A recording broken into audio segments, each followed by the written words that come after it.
بسم اللہ الرحمن الرحیم، السلام علیکم۔ آپ دیکھ رہے ہیں دا نیریٹو، میرا نام ہے عبید شاہ۔ ناظرین، اسرائیلی جارحیت کو 38واں روز ہو چکا ہے۔ اسرائیل طاقت کے نشے میں چور غزہ کے معصوم عوام پر بمبارمنٹ کر رہا ہے۔ بہت ایک مشکل صورتحال سے گزر رہے ہیں ہمارے فلسطینی بھائی۔ مسلم امہ بالکل خاموش دکھائی دے رہی ہے۔ کیا سچویشن ہے گراؤنڈ پر؟ فلسطینی سفارتکار ہیں نادر الترک، انہوں نے ہمیں جوائن کیا ہے، ان سے بات کریں گے، ان سے پوچھیں گے کیا امیدیں ہیں ان کو عرب ممالک سے۔ جو بائیڈن کا ایک تازہ ترین بیان آیا ہے، اس حوالے سے بھی بات کریں گے۔ اسرائیلی وزیر اعظم نیتنیاہو کے بیان پہ بھی بات ہوگی۔ بہت شکریہ نادر الترک ہمیں جوائن کرنے کے لیے۔ ہمیں جوائن کیا ہے مسٹر نادر الترک نے، deputy head of mission embassy of the state of Palestine نے۔ Thank you very much Mr Nader for joining us. What is the ground situation in Gaza right now? Please enlighten our viewers.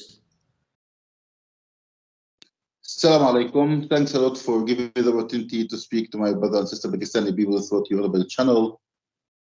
The situation in Gaza, day by day, moment by moment, become worse and more crisis. Right now, most of the hospitals in Gaza Strip out of service. There is no medical supply, no medical equipment, no fuel to have running the generators for having electricity to take care of the patient in the hospitals. Most of the hospitals are under siege right now by the Israeli tanks, not allowed people to come in or going out. Right now we have about 1.5 million are homeless. More than 60% of Gaza Strip houses, buildings, infrastructure damaged, destroyed. Gaza people since more than 5 weeks without electricity supply, without food supply, without water supply, without gas supply. They are looking even for to drink. There is no clean water to drink, no food to eat. This is the situation in Gaza. The Israelis agreed to facilitate the enter of about 450 trucks from Egyptian border to southern area on Gaza only, not to the northern area. With this, actually, the 450 trucks, it is the needs of Gaza Strip for 1 day, not for more than almost 40 days right now. So the situation become crimes against humanity, war crimes, collective punishment, genocide, ethnic cleansing. This is what the Israelis do. Have putting the people of Gaza under two choices: being killed by bombs or starving to death, or you transfer to Egypt borders to become refugees for the second time in their life since 1948. This is the situation, current situation in Gaza right now. Yeah, Mr. Nader, we have always witnessed that Israeli forces are bombing the schools and hospitals also. Recently, Joe Biden has given a statement that he is in contact with the Israeli government that they have to secure Al-Shifa Hospital. What is the current situation of Al-Shifa Hospital, and what is how Joe Biden is totally against the Gaza and Palestinian people? But I don't understand, why did he say this? Actually, Israelis are attacked Gaza by Americans' bombs, Americans' airplanes, Americans, even the Israeli tanks, many of the spare parts made in United States of America. So the Israelis are attacked and killing Palestinians through Americans' whoopings. And the Israelis actually getting green light from the Americans to do what they are doing as after they defend the criminal action of Israelis as a self-defense, acceptable by the American leadership, but not acceptable by the American people. So, what Mr. Biden right now is trying to say is he tried to change his first statement, but actually the Israelis right now do what still involved in their revenge war against the Palestinians, children, women, old people, all Palestinian civilian people. Shifa Hospital, as example, yesterday, it was out of oil, out of fuel.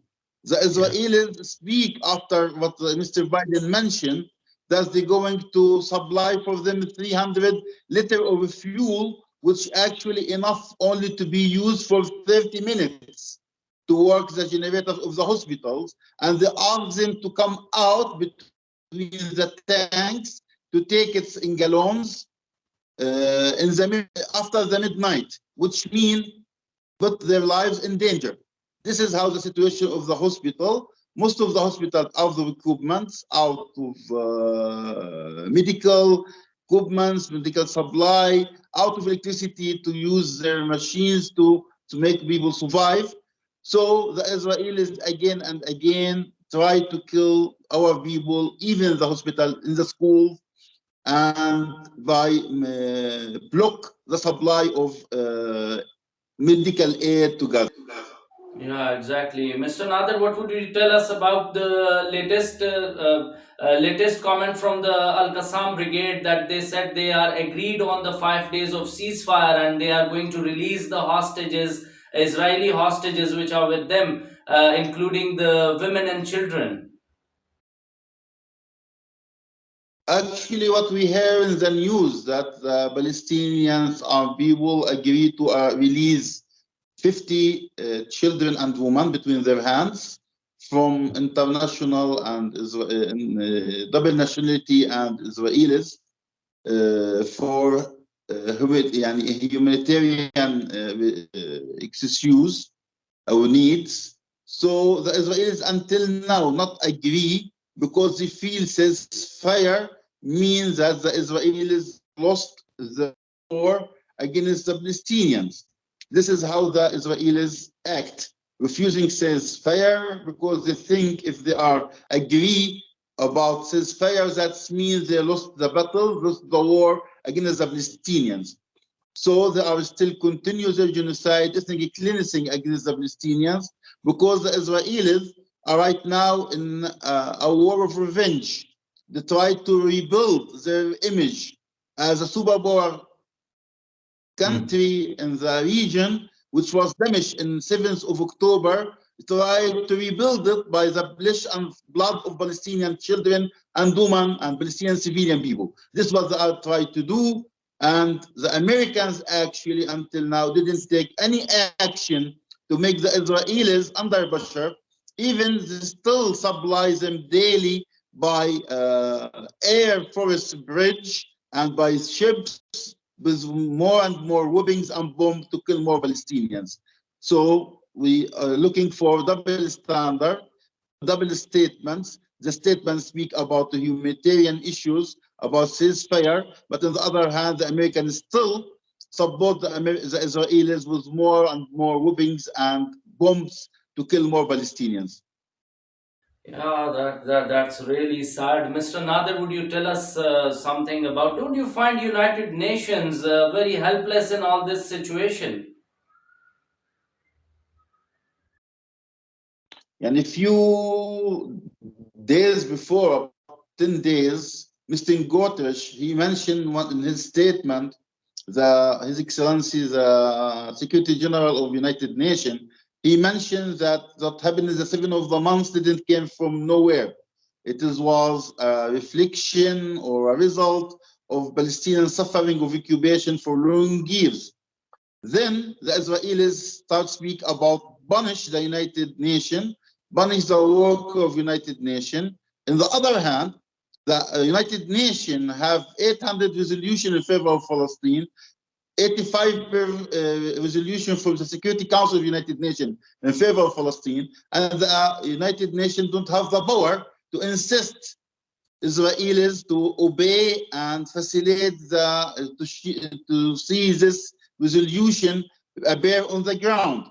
So who have the power actually is not the United Nations, it is the Israelis between their hands, because United Nations are not free to use their own power, the power of international law, the power of rules of the international community, because the Israelis are covered by Americans' veto, by American support, by American green light to do whatever you need to do, and no one going to make you feel guilty because you are under our shield, defended from any other country going to ask you what you are doing.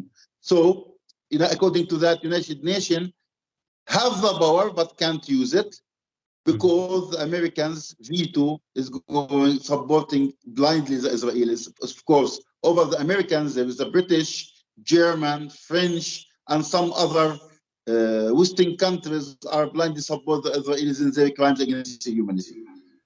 Yeah, that's right. Mr. Nader, we all are witnessing the Muslim countries who are not doing anything for the Palestine. What exactly do you expect from the Arab countries? Are they going to help you, or they are also in their for their interests? They are not doing anything for the Palestine, or are they supporting really? What is the actual situation? First of all, we appreciate the Muslim Ummah, Muslim countries, Arab countries for their support for the Palestinians. We also appreciate the Pakistani support for Palestinians' cause, Palestinian people rights to be independent and get their freedom. But again and again, we need all Muslim Ummah, all the world to be united against the crimes against humanity. We like all of them to be united, raise their voice in favor of Palestine, and put all these countries who are blindly support the Israelis in their crimes against humanity, in their war crimes, in their revenge war, in killing the Palestinian innocent people, and which makes the Israelis feel that they are superpower above the international law, above the international humanitarian law, above the human rights principles, to make all these countries, all these regimes, all these governments who are blindly support Israelis under pressure, to make them and the Israelis obey the international law, and this madness on the ground, and killing Palestinians in cold blood, and the supply of Western weapons to Israelis to be used against to kill Palestinian civilians and destroy the Palestinians' building and houses and infrastructure, accept the international resolutions in favor of Palestine, facilitate and accept the establishing of Palestinian state with Jerusalem as its capital after end the Israeli occupation to Palestinian territories, facilitate the right of return for the Palestinian refugees to their own homes and properties, which was transferred from it by force in 1948, and following the International Resolution 194. This is what we are waiting from our Muslim Ummah.